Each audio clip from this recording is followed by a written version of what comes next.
열왕기상 8장 22절에서 30절까지 생명의 삶 4월 17일분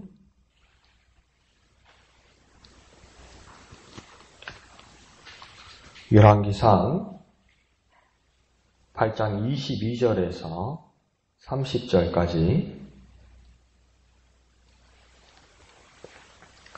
다같이 한 음성으로 읽겠습니다. 시작. 솔로몬이 여호와의 제단 앞에서 이스라엘의 온 회중과 마주서서 하늘을 향하여 손을 펴고 이르되 이스라엘의 하나님 여호와여 위로 하늘과 아래로 땅에 주와 같은 신이 없나이다.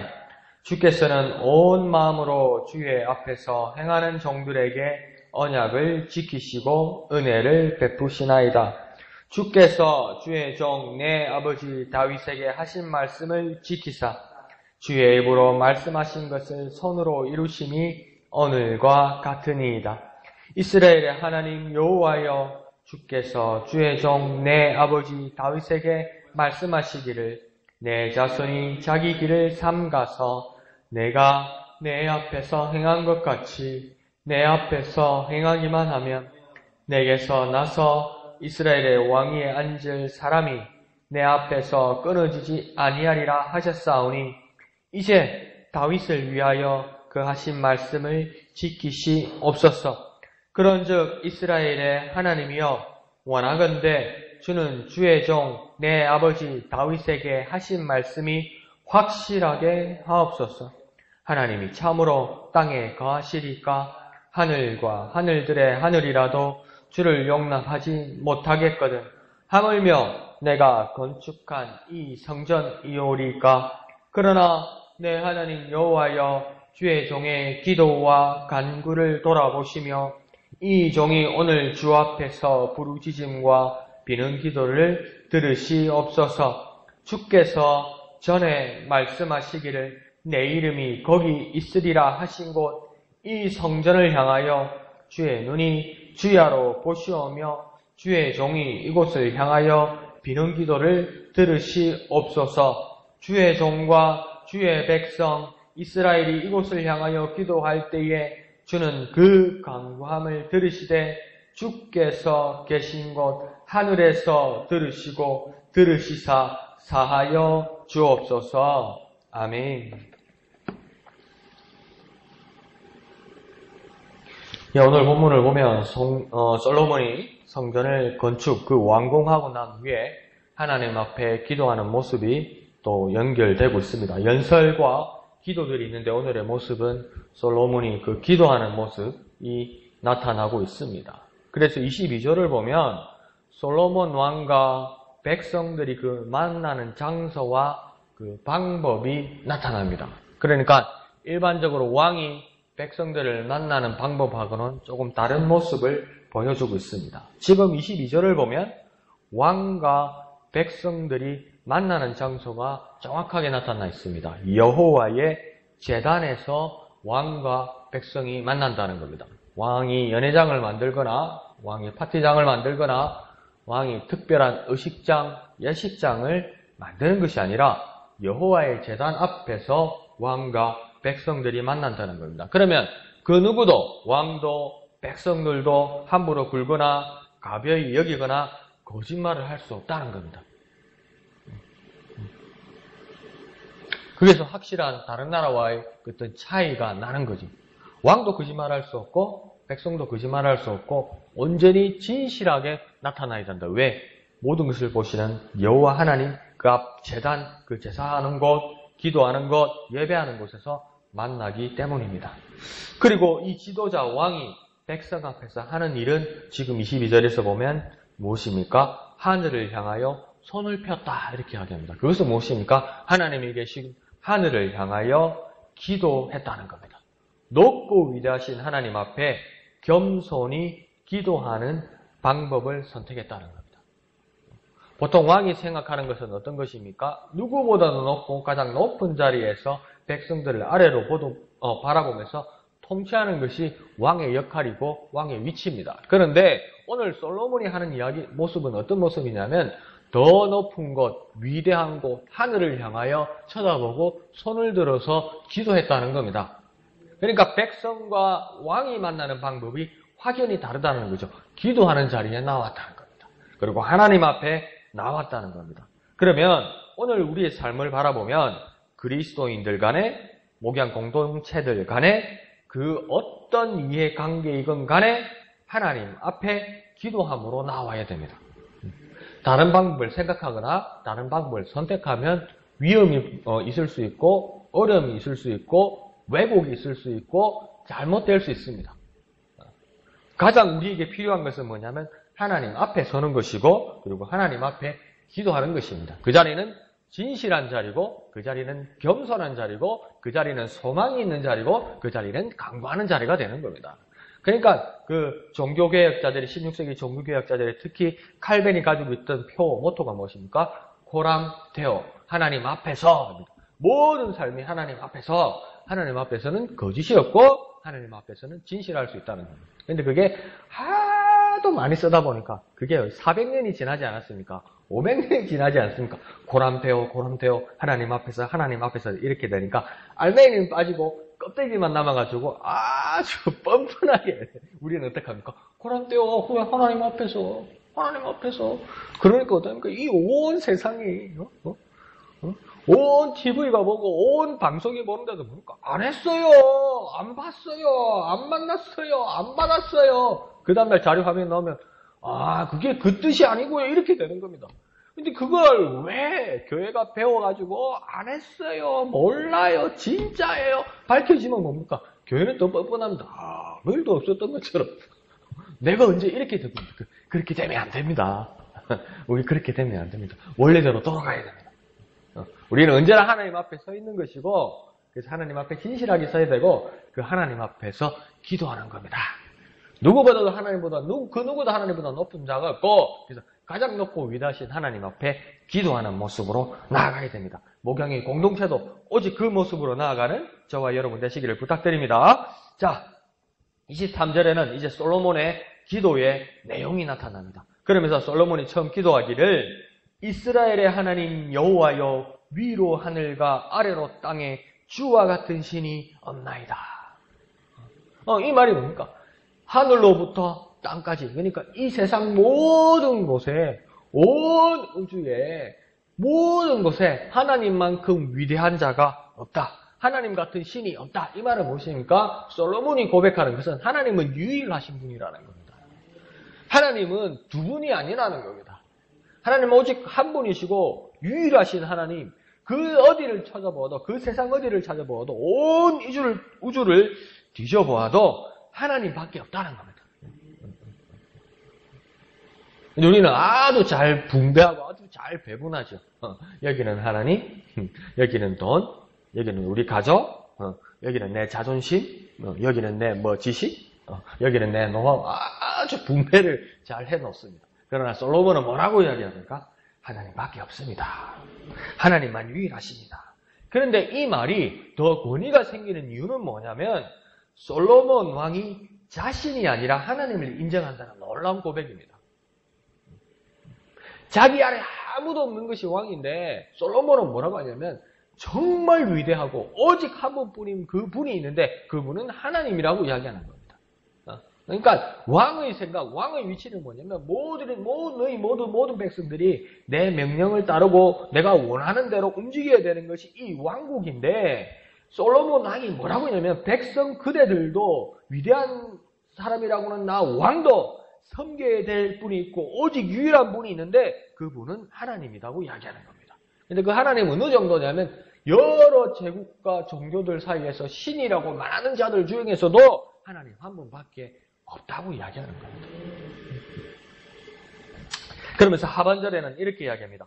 은혜를 베푸시는 하나님을 고백합니다. 그러니까 백성들이 처음에 이전에 가졌던 다른 제국이 가졌던 왕에 대한 생각을 가지면 좀 혼란이 올 것 같아요. 다른 왕국에 있는 왕이나 백성들은 좀 혼란이 올 것 같아요. 뭐라고 이야기합니까? 은혜를 베푸시는 하나님, 왕보다 높으시고 모든 신들 중에서도 한 분밖이고 유일하신 하나님, 그 하나님이 어떤 하나님이라고 지금 이야기하냐면 은혜를 베푸시는 하나님입니다. 보통 그 정도면요, 은혜를 베푸는 하나님이 아니거든요. 은혜를 베푸는 왕이 아니거든요. 은혜를 베푸는 신이 아니거든요. 무섭고도 두려운 존재밖에 안 되거든요. 그러니까 그 옛날 그 영화에서도 스파르타와 그 페르시아가 전쟁할 때 그 크세레크세스라는 왕이 나타나면서 뭐라고 합니까? 그렇게 잔인하면서 뭐랍니까? 크세레크세스, 나 왕은 관대하다, 자비하다 이렇게 말하거든요. 근데 관대합니까? 자비합니까? 수없이 사람 죽이지 않습니까? 근데 솔로몬이 고백하는 하나님은 뭐냐면 왕보다 높으신 하나님은 은혜를 베푸시는 하나님이다. 이거 깜짝 놀랄 이야기입니다. 은혜를 베푸는 신은 없고 은혜를 베푸는 왕은 없어요. 사실은. 겉으로만 말하는 거지. 무섭고 두려운 존재죠. 그런데 하나님은 은혜를 베푸시는 하나님입니다. 근데 그 대상을 누구라고 이야기하냐면 온 마음으로 주님 앞에 행하는 자들에게 은혜를 베푸시는 하나님이다. 이렇게 얘기합니다. 그러니까 하나님은 사람들에게 은혜를 베푸시는데 온 마음으로 주님 앞에 행하는 자. 그러니까 하나님은 어떤 분입니까? 사람들에게 은혜를 베푸는데 하나님은 사람의 마음을 아신다는 겁니다. 하나님은 우리의 마음을 살피셔서 우리가 온 마음으로 주님을 섬길 때, 주님 앞에서 행할 때 주님은 우리에게 은혜를 베푸신다는 겁니다. 그러면 우리가 먼저 취해야 될 자세가 뭡니까? 하나님 앞에 숨길 수 없다는 것이 우리 마음이라는 걸 알아야 돼요. 하나님 앞에 숨기려고 그러면 안 됩니다. 근데 한번 거꾸로 한번 생각해 볼까요? 사람들 사이에 비밀이 있고 사람들 사이에 거짓말이 있고 사람들 사이에 사기성이 있는데 하나님 앞에 진실할까요? 어렵습니다. 어려워요. 사람한테 속이려고 그러고 거짓말하려고 그러고 사람한테 사기치려고 그러고 사람한테 감추는 거 있는데 사람한테는 그런데 하나님 앞에는 진실한 마음이 있다고요? 어렵습니다. 그 습관이 무섭습니다.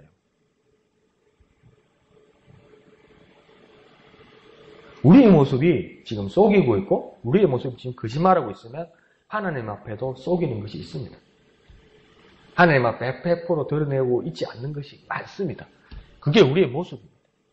그런데 솔로몬은 정확하게 말합니다. 하나님은 온 마음을 살피신다.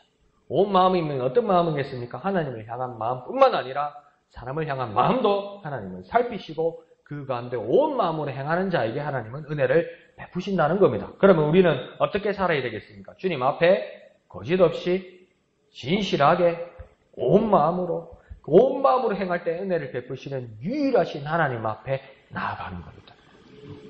이것을 결코 잊지 않고 바르게 살아가는 저와 여러분 되시기를 부탁드립니다. 자, 24절에 솔로몬은 계속해서 이런 하나님을 인정하고 높여드립니다. 그래서 24절을 보면 주께서 주의 종 내 아버지 다윗에게 하신 말씀, 그 말씀을 지키사 주의 입으로 말씀하신 것을 손으로 이루시니 오늘과 같나이다. 지금 솔로몬이 이렇게 고백하고 기도하는 것은 하나님은 어떤 하나님이냐면 하나님은 먼저 말씀하신 하나님이라는 겁니다. 그런데 그 말씀하시는 하나님이 또한 어떤 분이라고 합니까? 말씀하신 것을 지키시는 하나님이라는 겁니다. 그러니까 여기서 사람하고는 확실히 차이가 나죠. 말은 잘하죠. 그리고 우리도 어떡합니까? 사람들하고 말하다가 뭐랍니까? 말은 잘한다. 말은 잘한다. 말은 잘하는데 하나님과 사람의 차이는 뭐냐면 하나님은 그 말씀을 지키시는 하나님이라는 겁니다. 그리고 그 지키시는 하나님은 그 지키시는 증거로 그 모든 것을 이루시는 하나님이라는 겁니다. 그러니까 하나님은 말씀하시고 말씀에 대해서 지키기 위해서 신실하시고 신실하신 정도가 아니라 그것을 이루어내는 능력의 하나님이라는 겁니다. 그 하나님을 신뢰하고 그 하나님 앞에 나아가는 겁니다. 어떻게 기도하고 있습니까? 우리가 어떻게 기도하겠습니까? 어떻게 기도합니까? 목사님 간절하게 기도하면 됩니다. 어떻게 기도합니까? 목사님 열심히 기도하면 됩니다. 목사님 어떻게 기도합니까? 쎄 빠지게 기도하면 됩니다. 그것도 해야죠. 해야 되는데 근거가 있어야 되잖아요. 근거가. 그때 솔로몬은 지금 뭐냐면 하나님은 말씀하셨고 하나님 그 말씀에 대해서 신실하셔서 사기치지 않고 속이지 않고 지키시는 하나님이고 하나님 지키는 의리로 끝나는 것이 아니라 뭡니까? 능력이 계셔서 이루어내시는 하나님이라는 겁니다. 그 하나님을 믿고 기도하는 것입니다. 그러면 우리는 어떻게 기도할 수 있습니까? 주님의 약속의 말씀을 붙잡고 그 말씀을 지키시는 하나님을 신뢰하고 그것을 이루는 하나님을 우리는 분명히 경험해야 합니다. 경험해야 돼요. 그러니까 사람들끼리는 말은 잘할 수 있어. 말은 잘할 수 있어. 근데 그 중에도 의리가 있어서 말을 지키는 사람이 있어요. 그 정도까지는 할 수 있어요. 그러나 하나님은 이루시는 하나님, 열매 맺으시는 하나님. 그러면 기도했으면 그 열매의 응답을 경험하는 우리가 되어야 됩니다. 그까지 나아가는 저와 여러분 되시기를 부탁드립니다. 자, 25절에서 26절까지는 솔로몬이 이렇게 자신 있게 기도할 수 있는 근거를 말하고 있습니다. 그래서 25절에 솔로몬은 뭐라고 요구하냐면 선왕, 우리 아버지 다윗 왕에게 하나님이 이미 말씀하셨고 이렇게 이야기합니다. 그러니까 이미 말씀하신 아버지 다윗이 말씀하신 것을 솔로몬이 붙들고 있다는 것은 어떤 뜻이겠습니까? 아버지 다윗은 이것을 나 솔로몬에게 물려주었다는 겁니다. 나는 그것을 받았다는 겁니다. 아버지 다윗 때에 하나님이 이 약속과 말씀을 붙들고 잡았는데 그것에 대해서 아버지는 돌아가시기 전에 유산으로 그 아들 솔로몬에게 이 말씀을 또 한 번 전수해 주었다는 겁니다. 그러자 솔로몬은 지금 어떻게 기도하는 겁니까? 하나님께서 그 약속을 지키시기를 기도하는 겁니다. 대단하죠? 이 다윗도 대단하고 솔로몬도 대단한 겁니다. 제가 평생을 기도했는데 하나님의 약속은 받았지만 그 열매를 받아본 적도 없고 만져본 적도 없는데 그걸 뭐 한다고 자식한테 물려줍니까? 우리 같으면 그거 빚을 물려주는 거하고 똑같습니다. 하려고 이것도 해보고 저것도 해보고 사업을 쫙 벌려놨는데 끝을 못 낸 거 아니에요. 열매를 못 맺은 거 아니에요. 그러면 아버지 때에서 종결해야지. 왜 그 빚을 아들한테 맡기냐고요. 그거하고 똑같은 이야기입니다, 이거요. 근데 그 아들도, 그러니까 아들 솔로몬도 그걸 선뜻 받아서 다시 하나님 앞에 내놓고 뭐라고 합니까? 그 약속을 하나님 이제 지키시옵소서. 이건 뭘 말하는 겁니까? 믿음입니다, 믿음. 하나님 한번 뱉었으면 지키시고 이루시는 하나님이면 그걸 믿고 있어요. 그러면서 26절에 솔로몬은 다시 한번 기도합니다. 내 아버지 다윗에게 하신 말씀이 확실하게 하옵소서. 확실하게 하옵소서. 내 아버지 다윗에게 말씀하시지 않으셨습니까? 그것을 확실하게 지키시옵소서. 이건 고집이나 이건 협박이 아닙니다. 확신입니다. 확신. 그리고 믿음입니다. 하나님이니까 말씀하셨으니까 분명히 하신다는 그 믿음이 솔로몬에게도 있는 겁니다. 자, 그러면 우리의 기도는 어떠해야 하겠습니까? 우리의 정욕이나 우리의 욕망이나 우리의 욕심이 첫 번째가 되어서는 안 됩니다. 무엇이 첫째 되어야 됩니까? 하나님이 하신 말씀대로 구하는 기도가 되어야 됩니다. 하나님이 하신 말씀에 대해서 지키시고 응답하시고 이루게 해달라고 기도해야 되는 겁니다. 목사님, 우리 다 그렇게 기도하고 있습니다. 예, 맞습니다. 그런데 다시 한번 하나님의 말씀과 나의 욕망, 좋게 말합시다. 나의 소망, 나의 간절한 소망, 기도의 제목들을 비교해 볼 때 이것이 비교가 된다면 내 기도가 어느 정도 지금 문제가 있다는 겁니다. 다시 말하면 뭐냐면 나의 간절한 기도의 제목이 있어요. 내 평생의 기도의 제목이 있어요. 근데 여기 한 군데 또 하나님의 말씀이 있어요. 그래서 이 두 개가 비교된다고 한번 생각해 보세요. 이 둘 사이에 지금 문제가 있다는 거예요. 그럼 이 둘이 지금 맞지 않다는 거예요. 그러면 이 내 기도의 일부분이 어떤 겁니까? 내 욕심이나 내 욕망이 있다는 겁니다. 일부가요. 그럼 내 기도의 욕심과 욕망이 내 기도의 제목에 대해서 어떻게 되겠습니까? 하나님의 말씀에 비추어서 고쳐야 됩니다. 기도는 어떤 것입니까? 나의 소원일 수도 있지만 하나님의 말씀을 이루는 겁니다. 지금 솔로몬의 말대로 하면요. 하나님의 뜻을 이루는 거예요. 근데 하나님 뜻하고 다른 거면요. 내 기도가 바뀌어야죠. 그렇게 결단하는 저와 여러분 되시기를 부탁드립니다. 자, 27절을 보면 우리 이해가 좀 곤란한 고백을 솔로몬이 하고 있습니다. 요약하면 어떤 말이냐면 하나님이 내가 이렇게 준비하고 고생해서 지은 성전에 계시지 않는다 이 말입니다. 솔로몬이 몇 년을 걸쳐서 우리 아버지 때부터 준비해서 지은 이 성전, 몇 년간에 지은 이 성전에 하나님 안 계신다는 거예요. 그 결론입니다. 지금 솔로몬이 한 말이요. 이렇게 교회 지었는데 하나님이 없다고? 뭐 한다고 지은 거예요, 성전을? 그럼 성전은 뭐 한다고 지은 거예요? 계시지 않는다고 이야기합니다. 그러면서 28절에는 뭐라 합니까? 그럼에도 불구하고 이 성전의 존재 이유를 솔로몬이 이야기합니다. 뭐라고 이야기합니까? 여호와께서 말하면 우리의 기도와 간구를 돌아보시고 부르짖음과 비농기도를 들으시기 위해서라고 하는 겁니다. 성전이 존재하는 이유는 기도와 간구를 하나님께서 돌아보시고 백성들의 기도와 백성들의 간구를 하나님이 돌아보시고 백성들이 부르짖고 백성들이 비농기도를 하나님이 들으시기를 원해서 지은 곳이 뭐라고 이야기하는 겁니까? 성전이라는 거예요. 성전이라는 거예요. 그러니까 성전 멋지게 지어놓고 삐까뻔쩍하게 지어놓고 기도하지 않고 간구하지 않고 부르짖지 않고 비는기도 하지 않으면 그 성전의 존재 이유는 없다는 겁니다. 그거요. 그거 성전 아니라는 겁니다. 그러니까 하나님 없다는 겁니다. 거기에. 솔로몬 자기 입으로 얘기했어요. 그렇게 고생해서 지어놓고 뭡니까? 하나님 여기 없습니다. 하나님 여기 없습니다. 하나님 여기 계시라고 지은 성전 아닙니다. 이야기하는 거예요. 뭐 하는 짓이요 이게.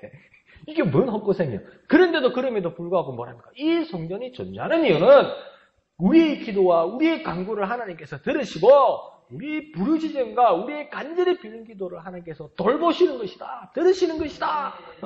응답하시는 것이다. 이렇게 이야기하는 겁니다. 그러면 교회의 존재 이유는 무엇입니까? 우리가 도대체 교회에 오는 이유가 무엇입니까? 여기 목양교회에서 우리가 기도를 하는 이유는 무엇입니까? 우리의 기도를 들으시는 주님을 믿고 오는 겁니다. 우리의 기도를 주님이 여기서 들으신다. 우리 목양의 공동체에서 목양의 예배당에서 기도할 때 하나님께서 우리 기도를 들으신다. 이 믿음으로 나오는 거예요. 그런 믿음을 가지는 저와 여러분 되시길 부탁드립니다. 그러면서 29절에 솔로몬은 전에 주님이 말씀하신 것을 기억합니다. 이러면서 이야기합니다. 그러면서 하나님이 전에 뭐라고 말씀하신다고 얘기했습니까? 내 이름이 거기 있으리라 하신 곳, 이 성전 이렇게 이야기합니다. 다시 풀어서 말하면 뭡니까? 나 하나님의 이름이 거기 성전에 있으리라 이렇게 말씀하셨다는 겁니다. 그러니까 지금 성전에 무엇이 있다는 겁니까? 하나님의 이름이 있는 곳이란 말입니다. 그러니까 어제 목사님께서 누차 말씀하셨듯이 내 이름, 여호와 이름이 거기 있으리라고 어제 본문에 계속 그렇게 말했고 목사님이 그렇게 강력하게 강조하셨잖아요. 그러니까 성전은 무엇입니까? 무엇이 있는 곳입니까? 하나님의 이름이 있는 곳이에요. 하나님의 이름이. 교회는 어떤 것입니까? 예수의 이름이 있는 곳이에요. 그러면 뭡니까? 하반절은 그래서 뭐라고 합니까? 하나님 이름이 거기에 있기 때문에 그 기도를 들으시는 곳이 성전이라는 겁니다. 그러면 성전의 의미는 무엇입니까? 하나님의 이름이, 하나님의 약속이, 하나님의 인격이, 하나님의 성품이, 하나님의 뜻이 그 성전에 있어서 그 성전에 가서 기도하는 곳, 그 기도를 들으시는 곳이 성전이라는 겁니다. 지금요. 그러면 자, 그러면서 30절에 솔로몬이 뭐라고 이야기하냐면 하늘에 계신 하나님이 이곳 하나님의 이름이 있는 성전을 향하여 기도하는 우리를 들으시고 죄를 사하여 주소서 이렇게 기도합니다. 솔로몬은 하나님 어디 계시다고 이야기합니까? 성전에 계시다고 이야기하지 않아요. 하늘에 계시다고 이야기해요. 그런데 이 성전에는 무엇이 있다고 이야기합니까? 하나님의 이름이 있다고 이야기해요. 그래서 하나님의 이름이 있는 이 성전을 향하여 우리가 기도하면 우리 죄를 사하시고 우리 기도를 들어주신다고 믿어요. 자, 그러면 우리 교회는 어떤 것입니까? 다시 정리하면 우리 목양교회는 어떤 것입니까? 우리 목양교회는 구원의 이름, 예수의 이름이 여기 있어서 그 예수의 이름을 의지하여 기도하는 곳이라는 확신이 있어야 돼요. 교회가 어떤 곳입니까? 이럴 때 구원의 이름, 예수의 이름이 있는 곳입니다. 그래서 예수의 이름으로 무엇이든지 구하고 예수의 이름으로 기도하는 곳입니다. 이렇게 말할 수 있어야 돼요. 교회가 뭡니까? 예배하는데 그 예배가 뭐 하는 겁니까? 그 모릅니까? 그 찬송 부르고 기도하고 말씀 듣고 그래 그게 무슨 뜻이냐는 겁니다. 왜 거기 모여서 기도하고 왜 거기서 모여서 예배하고 왜 거기 모여서 찬양한다는 겁니까? 구원의 이름 예수 이름이 그곳에 있다는 겁니다. 구원의 이름 예수 이름 그곳에 있어서 그 이름 앞에 예배하고 그 이름 앞에 찬양하고 그 이름 앞에 기도할 때 우리가 제사함을 받는 역사가 나타나고 우리 기도를 들으시고 응답하는 역사가 나타난다는 겁니다. 하나님의 말씀을 기억하고 그것을 신실함으로 지키시고 그것을 능력으로 이루시는 하나님을 경험하는 곳이 어디입니까? 예수 이름이 있는 교회라는 겁니다. 그것을 확신을 가지고 살아가는 저와 여러분이 되어야 될 겁니다. 그 이름을 의지하며 기도하는 저와 여러분 되시기를 거룩하신 예수님의 이름으로 축원드립니다. 기도하겠습니다. 거룩하신 아버지 하나님 은혜를 감사합니다. 솔로몬이 그렇게 고생하여 수년에 걸쳐서 수많은 시간에 걸쳐서 지은 성전에 하나님이 계시지 않는다고 말할 때 백성들은 얼마나 당황하였을까요? 그러나 그 성전은 하나님의 이름이 그곳에 있어서 이루시는 하나님, 지키시는 하나님, 말씀하시는 하나님을 의지하여 기도하는 곳이라는 것을 믿고 백성들이 기도하는 곳이라는 것을 깨닫게 하여 주신 주님의 은혜에 감사드립니다. 우리 목양의 공동체, 목양의 교회, 목양의 예배처럼 구원의 이름, 예수의 이름이 여기에 있어서 그 예수 이름을 의지하여 기도하는 곳임을 확신하며 나아오는 우리들이 되게 은혜 베풀어 주시옵소서. 또 믿음 위에 믿음을 더하여 주시옵소서. 모든 것을 감사드리며 거룩하신 예수님의 이름으로 간절히 기도하옵나이다. 아멘.